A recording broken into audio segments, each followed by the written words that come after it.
Hello everyone, मेरा नाम मोहित कुमार है। We are the CLAT Sarathi and good afternoon everyone. I hope आप लोग का क्लैट का प्रिपरेशन काफ़ी अच्छा चल रहा होगा।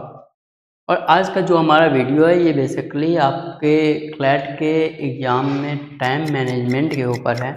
लाइक कि जो 5 सेक्शन होते हैं उसमें किस सेक्शन में कितना ज़्यादा पैसेज आते हैं, किस तरीके से वो आइडिया हो तो आपको प्रिपरेशन में और अच्छी सुविधा होगी। तो यदि मैं फर्स्ट सेक्शन इंग्लिश की यदि मैं बात करूं इंग्लिश की, तो इंग्लिश में ओवरऑल 4 पैसेज आते हैं अप्रॉक्स, जिसमें आपको 24 क्वेश्चंस होते हैं।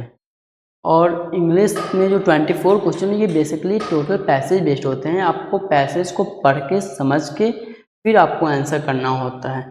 यदि मैं टॉपिक्स की बात करूं तो जनरल आते हैं, इसके बाद आपको राइट्स काइंड ऑफ एजुकेशन से रिलेटेड आते हैं, और जितने आपको रिसेंट टॉपिक्स आ रहे हैं उनसे रिलेटेड होते हैं इंग्लिश की सारे क्वेश्चंस। ओके, और यदि दूसरी सब्जेक्ट की मैं बात करूं तो नेक्स्ट सब्जेक्ट हमारा करंट अफेयर्स आते हैं। ठीक, तो करंट अफेयर्स में बेसिकली आपको जितने रिसेंट आ रहे हैं लाइक नेशनल इंटरनेशनल जो भी टॉपिक गवर्निंग टॉपिक्स है वो आपको पैसेज में पढ़ने पड़ेंगे उससे रिलेटेड। यदि मैं करंट अफेयर्स और जीके की बात करूं तो नॉर्मल 5 पैसेज आते हैं, टोटल 5 पैसेज आते हैं, अप्रॉक्स 28 क्वेश्चंस आते हैं। ठीक, और इसमें यदि मैं एक ओवरऑल टॉपिक की बात करूं तो आर्टिकल 370 आ सकते हैं, ब्रिक्स आ सकते हैं, पैरा ओलंपिक्स आ सकते हैं, प्रीस ओलंपिक आ सकते हैं, एंड सो ऑन। जितने आपको रिसेंट टॉपिक जो चलते आ रहे हैं वो सब टॉपिक आपको मतलब कि आ सकते हैं। ये जो टॉपिक मैंने यहाँ पे बताए ये जस्ट एक ओवरव्यू है कि इस टाइप के टॉपिक आ सकते हैं। अब यदि मैं तीसरी सब्जेक्ट की बात करूँ तो तीसरी सब्जेक्ट हमारा लीगल रीजनिंग का आता है। लीगल रीजनिंग एक बहुत ही इजी सब्जेक्ट होता है जिसमें आपको 100 आउट ऑफ 100 मार्क्स आते हैं। ठीक, तो लीगल रीजनिंग आपको ज़्यादा मतलब कि ज़्यादा डिफिकल्ट है भी नहीं, ये आसानी से इसमें मार्क्स आते हैं स्टूडेंट के। इसमें यदि मैं पैसेज की बात करूं तो इसमें नंबर ऑफ पैसेजेस 6 होते हैं। ठीक, और क्वेश्चन अप्रॉक्स 32 के राउंड क्वेश्चन आते हैं। और लीगल रीजनिंग में बेसिकली जो भी सुप्रीम कोर्ट के द्वारा दिया गया रिसेंट जजमेंट है उसके ऊपर उसको आप पढ़ सकते हैं, उसके ऊपर आप डिस्कशन कर सकते हैं, जिससे आपको एक अच्छा अंडरस्टैंडिंग बन पाए। यदि मैं टॉपिक्स की बात करूं तो आपको कॉन्स्टिट्यूशनल हो गया, डाटा प्राइवेसी लॉ हो गया, फिर आपको एनवायरमेंटल प्रोटेक्शन लॉ हो गया, child in conflict with laws हो गया। जितने रिसेंट टॉपिक्स आ रहे हैं लीगल में वो सब लाइक यदि इनके सुप्रीम कोर्ट में कोई न्यू CJI अपॉइंट हो रहा है तो उससे रिलेटेड आप से पूछा जा सकता है क्वेश्चन, या फिर जो भी मतलब कि जजमेंट पास किए जा रहे हैं उन सब चीज़ों को आपको गो थ्रू करते रहना पड़ेगा।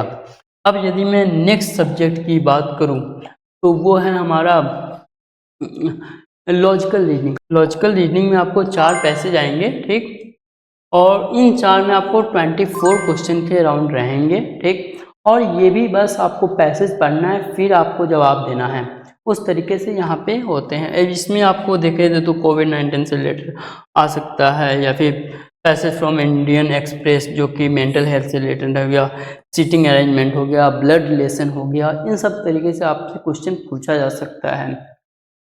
और इन सब क्वेश्चंस को पढ़ने के लिए आपको बस प्रैक्टिस की ज़रूरत पड़ेगी। अब जितना ज़्यादा प्रैक्टिस करोगे उतना ज़्यादा आपको बेनिफिट होने वाली है।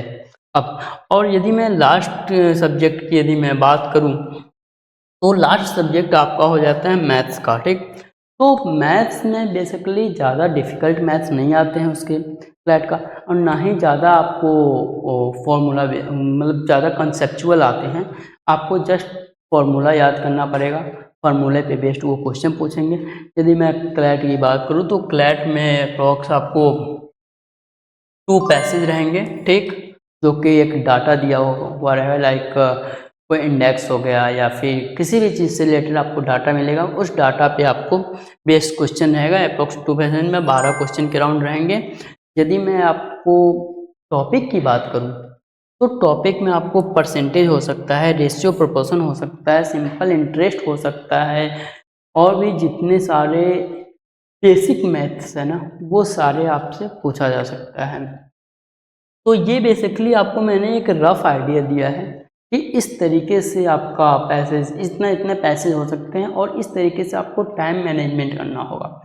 अब जो भी जितने भी मार्क्स आ रहे हो, आप जितना ज़्यादा मॉक टेस्ट आप देंगे ना उतना ज़्यादा आपके मार्क्स इंक्रीज होंगे, उतना आपको बेनिफिट होगा, उतना ज़्यादा आपका जो एग्ज़ाम रियल एग्ज़ाम का प्रेशर है वो आपसे कम होता जाएगा।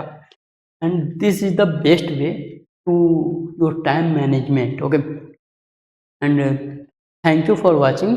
आपको यदि कोई भी डाउट हो तो आप नीचे कमेंट सेक्शन में आके पूछ सकते हैं, या फिर नीचे हमारा कॉन्टैक्ट नंबर भी दिया हुआ है, आप उस पर हमें डायरेक्ट कॉन्टैक्ट कर सकते हैं। Thanks for watching.